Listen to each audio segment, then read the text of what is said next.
Mr. Solicitor General, can you please refer to the provision in the law, UHCA law, regarding which reads, no portion of the reserve fund or income thereof shall accrue to the general fund of the national government or any of its agencies or instrumentalities, including government-owned or controlled corporation.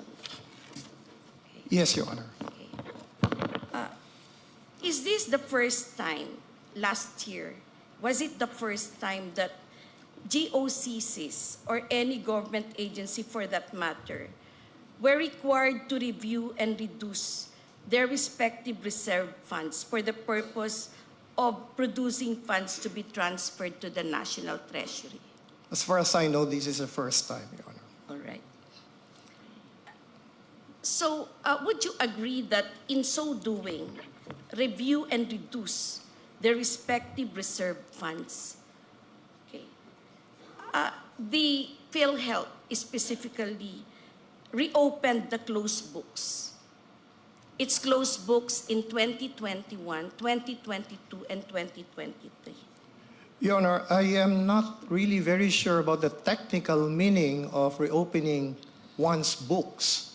But as far as I know, based on that provision of the special provision 1D, Chapter 43, on the unprogrammed appropriations, what is simply required is for the GOCCs to review and reduce to a reasonable level their reserve funds on the basis of their historical disbursements over the past few years, 3 years to be more specific. Yes, Mr. So it's a matter of Solicitor General. simply looking at the data pertaining to their annual disbursements for 2021, 2022, and 2023. All right.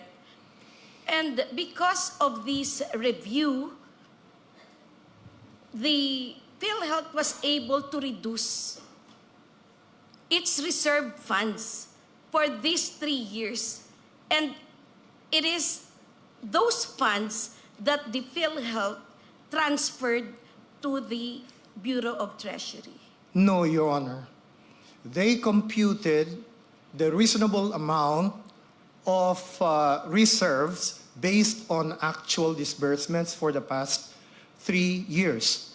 And the remainder is the one that was used as basis for determining the amount to be remitted back to the National Treasury. So do you mean to say, Mr. Solicitor General, that for 2021, there was an excess reserve funds? Excess of reserve funds? Funds, yes.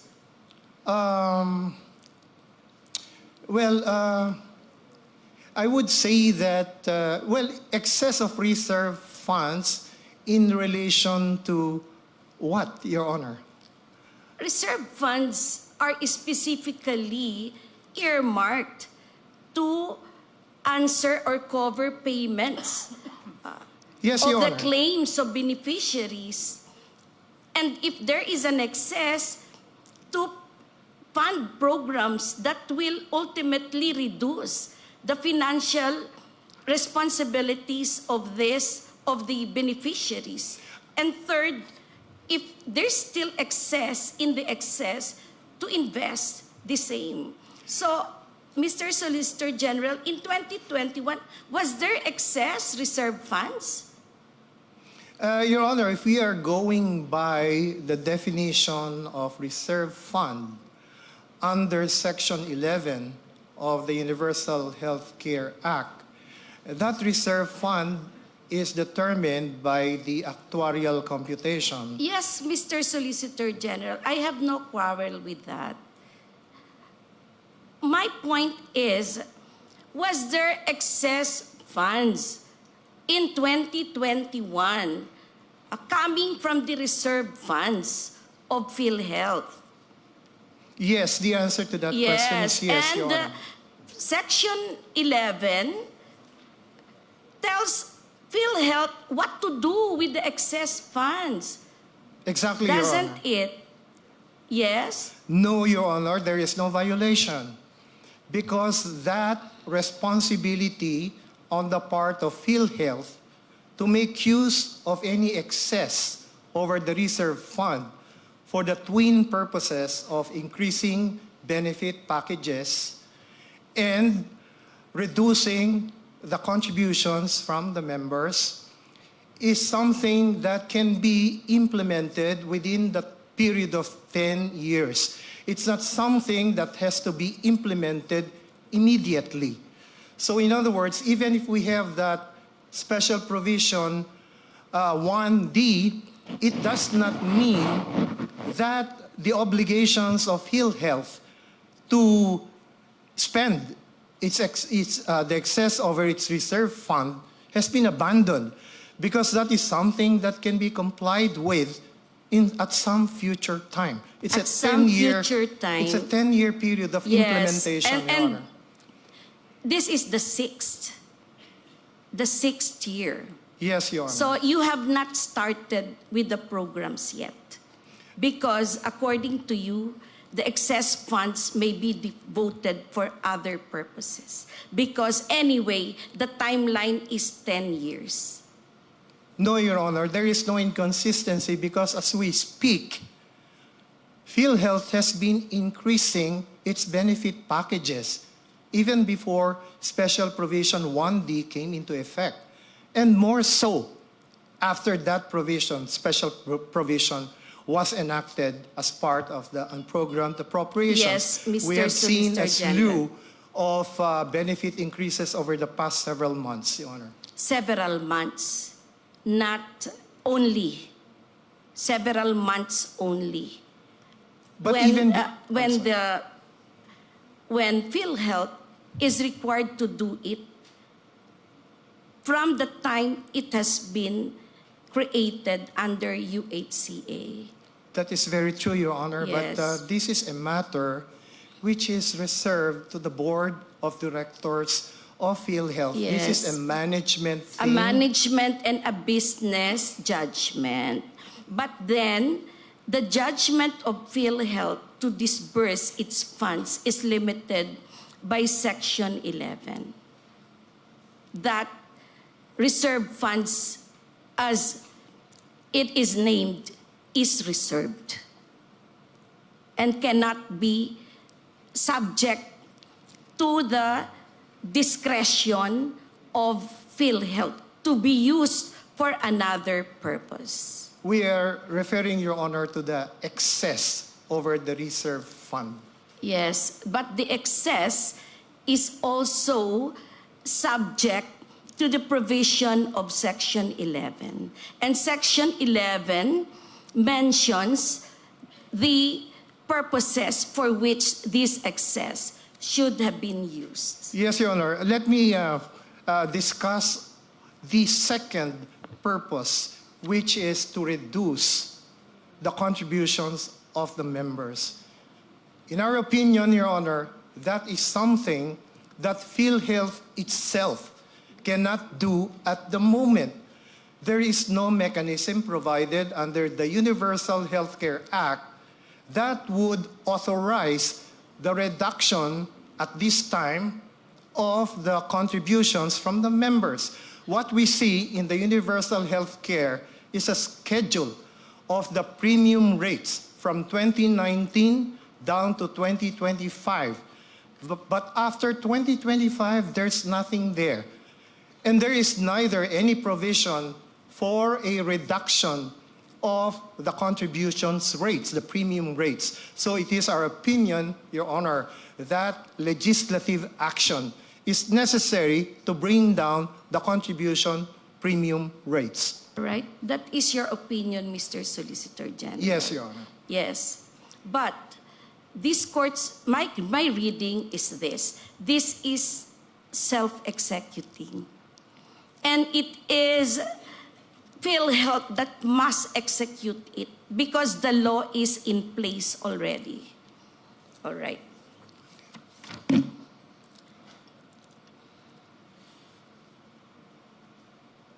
All right. When funding unprogrammed appropriations, how does Congress determine where to get the funds and which appropriations to realign? Your Honor, under Special Provision 1D, there are various sources of funds, such as excess of revenue collections over the targets, or new revenues, whether these are tax or non-tax. There are foreign loans approved, which might also go into the pool. And finally, this new additional source. And excess reserve funds. Excess... reserve funds. No, it's called As a result, fund balance. Yes, Your Honor. as a result of the review and reduction scheme. To reasonable levels Yeah. of To their reasonable level reserve funds. is discretionary. It has no fixed standard. All right. There are So- guidelines, Your Honor, set by the Department of Yes. Finance for determining the computation of what should be a reasonable level. Yes. According to the DOF, the funds to be remitted to the National Treasury will finance urgent national projects. In Annex A of your compliance, dated November 8, 2024, pages 1 to 4, the OSG enumerated some of these projects, including routine maintenance of national roads, the Panay-Guimaras-Negros Island Bridges, or the PGN Bridges Project, and payment of right-of-way. These are all construction projects, Mr. Solicitor General, correct? Not all of them, Your Honor. All Some right. of them pertain to health projects. No, I'm talking about the routine maintenance of national roads, the PGN Bridges Project, and payment of right-of-way. Correct? In a sense, they are Yes, routinary, they are. ordinary expenses. They of are they expenditures. pertain to construction projects of the government. Correct? Infrastructure. Yes. You can call it that, infrastructure projects. All right.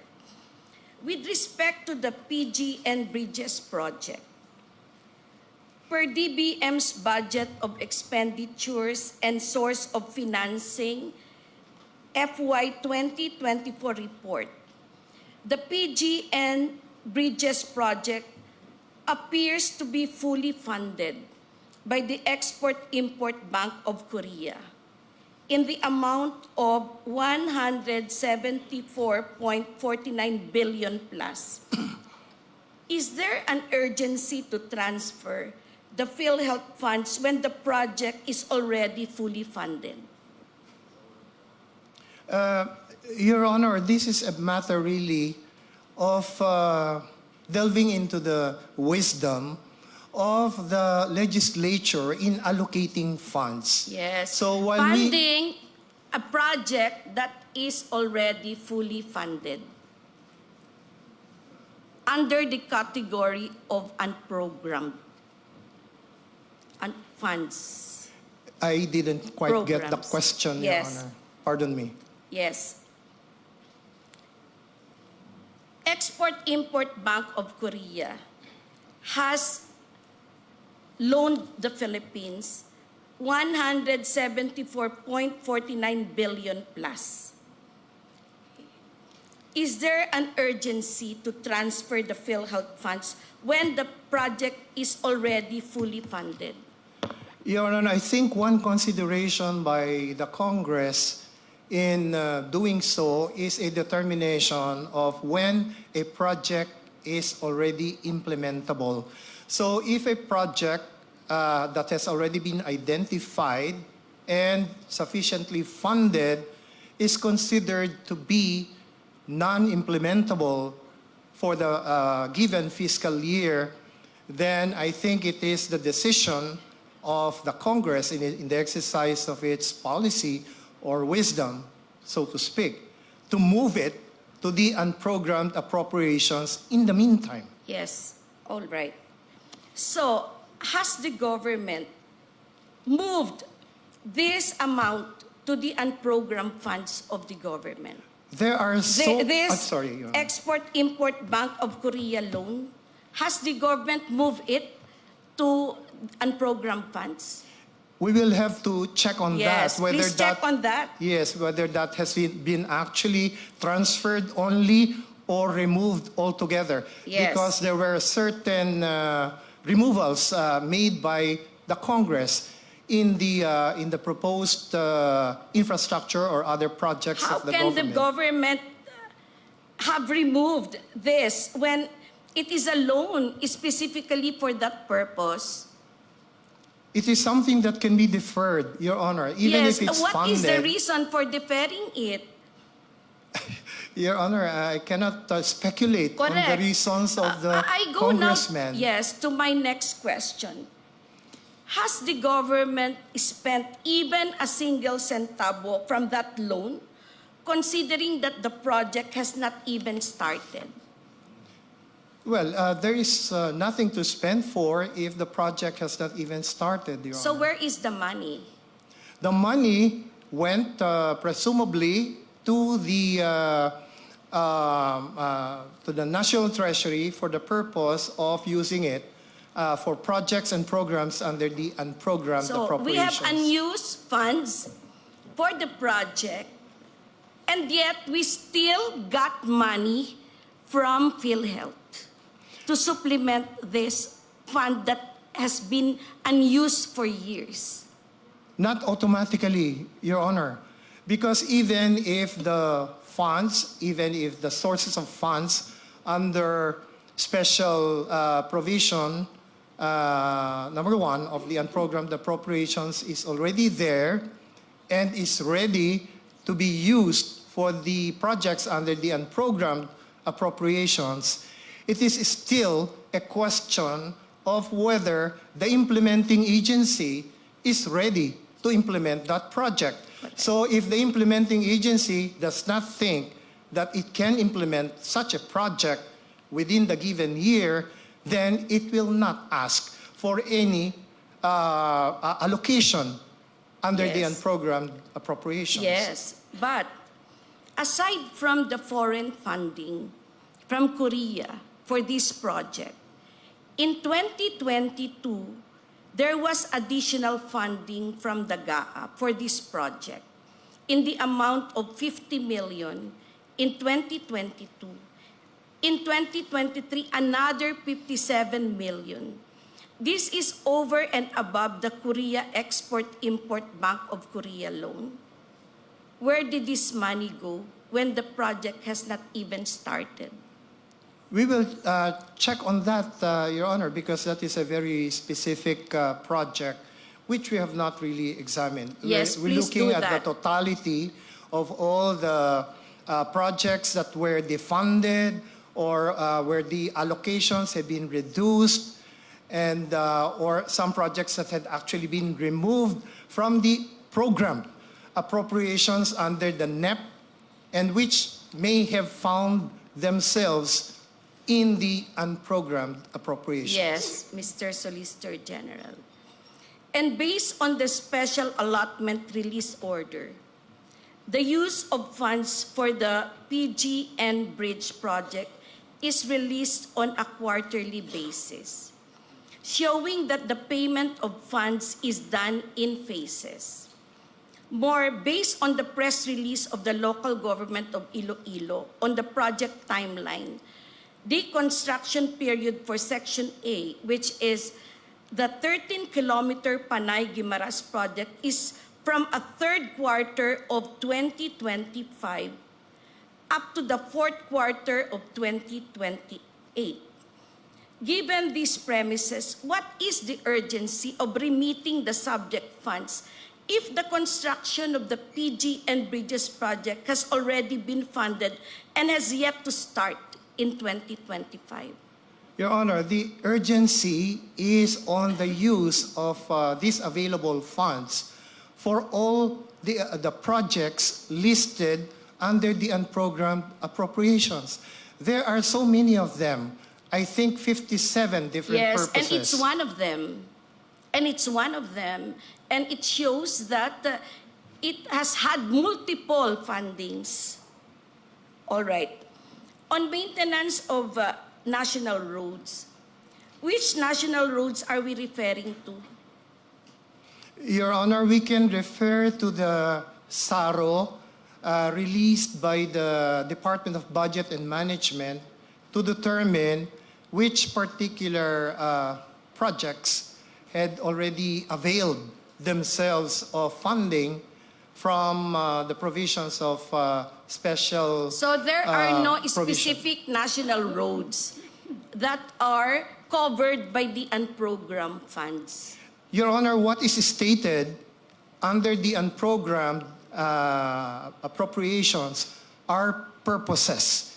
Purposes, not specific particular project. Correct. Now, it depends on the implementing agency to determine which specific road project it wants to be implemented using the funds available from Special Provision 1B. Yes, thank you for that, Mr. Solicitor General.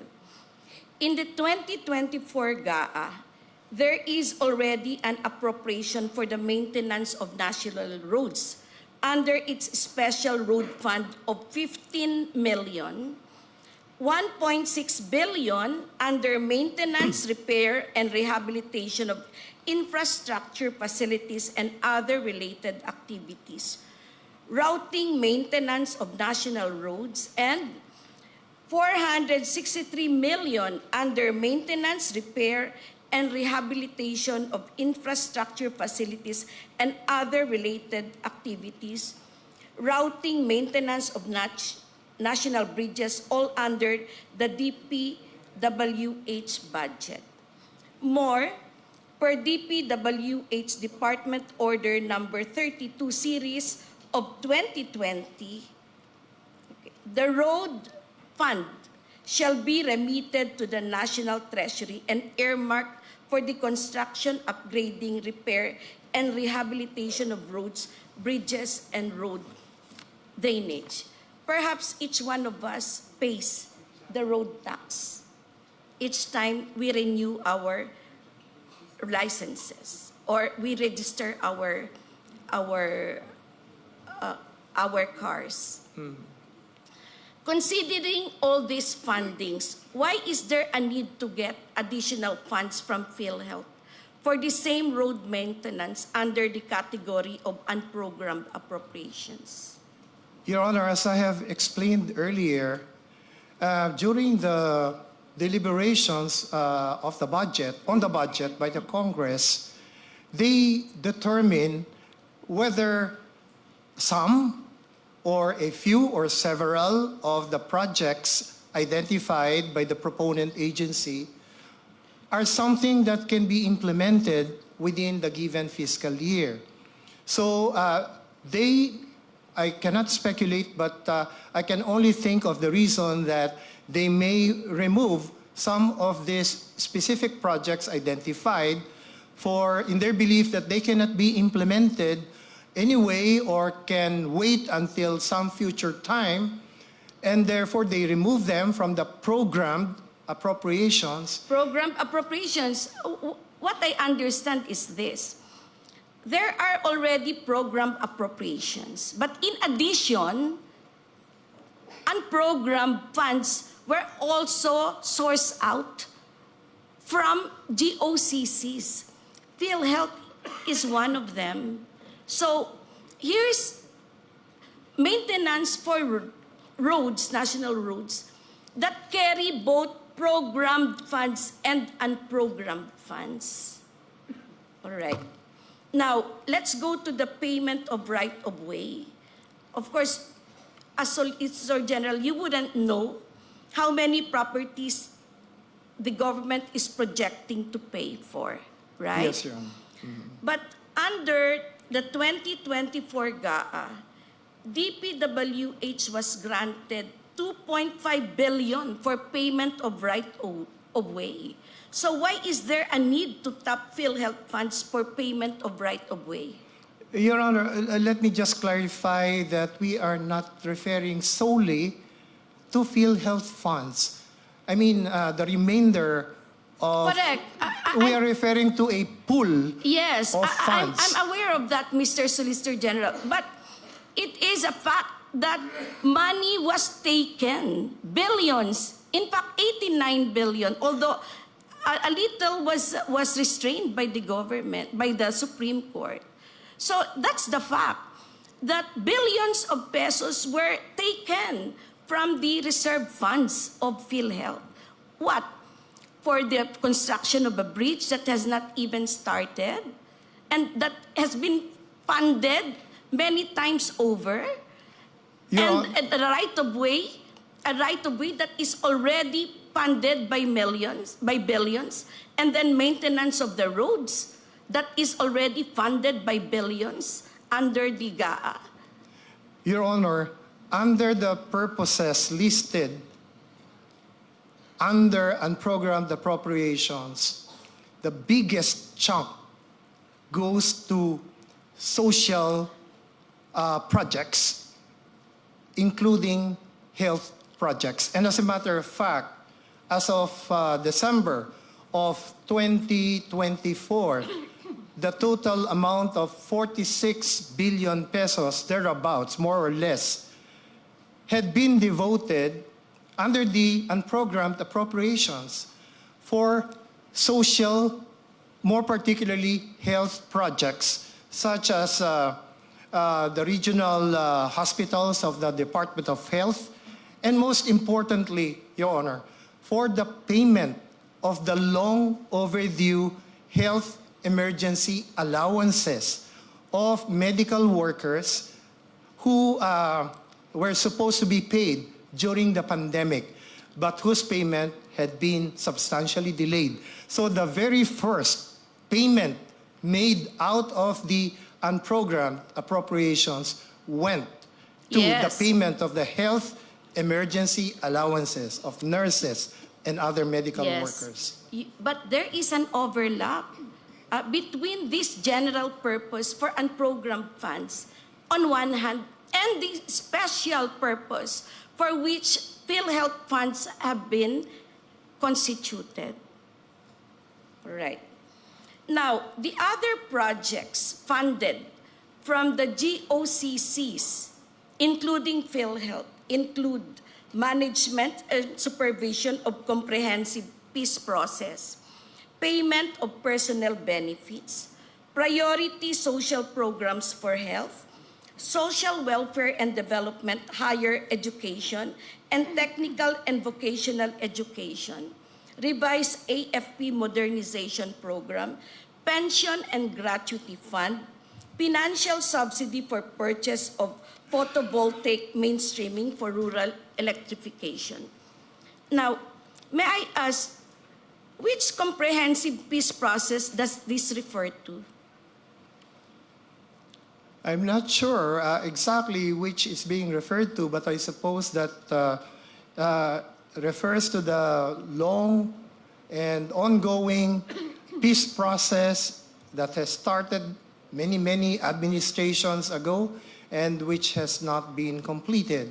So I suppose this includes the peace process involving our brothers in southern Mindanao. Yes, but like the other programs, under the unprogrammed appropriations, the 2024 GAA already has an item under the Office of the Presidential Advisor on Peace, Reconciliation, and Unity for this purpose, which is 459 million plus. We're flashing it on the screen. What is the need for additional 688 million plus budget under the unprogrammed appropriations? Is the peace process part of the mandate of PhilHealth? Again, Your Honor, I cannot speculate why Congress put such a project under the unprogrammed appropriations. Precisely, we are here. Okay. Yes, Your Honor, but to evaluate whether the assignment of this item, the inclusion, is proper? Is it valid? Is it constitutional? Your Honor, it's just a list. The matter of actual availment will have to be determined by the implementing Yes, agency. but because of that list, 89 billion funds of the PhilHealth, minus the last remittance, was transferred to the National Treasury. Your Honor, again, this is a matter which should be addressed to the wisdom and the policy of the legislature. So I believe, will not be in a position to say that a certain appropriation is right Yes. or wrong or proper or improper. Yes. We have to rely So, on the wisdom wisdom, of the which people who is represent us. a political question. In that Except sense, only yes. if it is tainted with grave abuse of discretion. Exactly, Your Honor. All right. What about the personnel benefits? The amounts needed to implement the salary adjustments of the national government agencies shall be charged from the respective agencies' budgets per National Budget Circular number 591 of the DBM. Why is this item charged against PhilHealth and categorized as unprogrammed? There is an existing appropriation for that under the program appropriations, Your Yes. Honor. But in addition, or probably in substitution of a part of the amount already allocated in the program, the appropriations, Congress deemed it proper to include as a standby this particular item if funds would be available All right. to support it. Standby. But the reserve funds is not just standby. All right. Now, meanwhile, for priority social programs for health, the DOH budget under the 2024 GAA already includes 28 billion plus for the implementation of health facilities enhancement program and 58 billion plus for medical assistance for indigent and financially incapacitated patients. How are these different from the priority social programs for health under the unprogrammed appropriations? Your Honor, as I have explained earlier, during the process of budget deliberations, Congress might have removed or reduced the allocation for certain health projects, DOH projects, for in consideration probably of the reason that these are not implementation ready. So Yes. let's just put it on standby under the unprogrammed appropriations. And when there are funds to support them, then we will Yes, implement funds this. standby means it may or may not be used. Yes, Your Honor. Yes. But the reserve funds will always be used because people get sick and they need funds for their medicines, hospital expenses. And the hospitals and doctors also have to receive the reimbursement for their expenses. Otherwise, the quality of service to our Filipino people will suffer. Your Honor, that expense is taken care of by the accumulated income of the PhilHealth, its corporate operating budget, and in addition, its reserve funds. So Yes. all of these expenditures, Your Honor, have already been considered and taken into account before PhilHealth determined what was its fund Yes. balance. Yes, Mr. Solicitor General. But the DOF specifically mentions reserve funds. Fund balance, Your Honor, not reserve fund. That is what you use later. But what is in the circular itself? Fund balance, Okay. not reserve fund. Yes, fund balance, reserve funds, we can call it another name. Yeah, but it is our Yes. position that they are different concepts, Your Honor. Fund balance from where? From the accumulated benefits. No, fund balance we're speaking in terms of the general application of DOF Circular 003-2024. That circular does not refer only to PhilHealth, Yes. but to all GOCCs. Correct, but we're talking here how it affected PhilHealth. In the case of PhilHealth, Your Honor, there was this directive by the Congress in the exercise of its legislative powers and its power to appropriate to review and reduce PhilHealth's reserve fund on the basis of its historical expenses. Correct. So we're speaking the of reserve remainder- funds. We're speaking of reserve funds. Yes, Your Honor. Yes. But it's the remainder. The remainder ones- of the reserve funds. Then we go back to Section 11. All right. Anyway, thank you for that. My last question is this. For the AFP modernization program, based on research, 25 billion was allotted for this under the 2020 GAA, 27 billion under the 2021 GAA, 29 billion and 50 million under the 2022 GAA, but no similar item under the 2023 and 2024 GAAs. Yet, Republic Act number 10349 extended the AFP modernization program for another 15 years. That is until 2027. In short, this expense is predictable.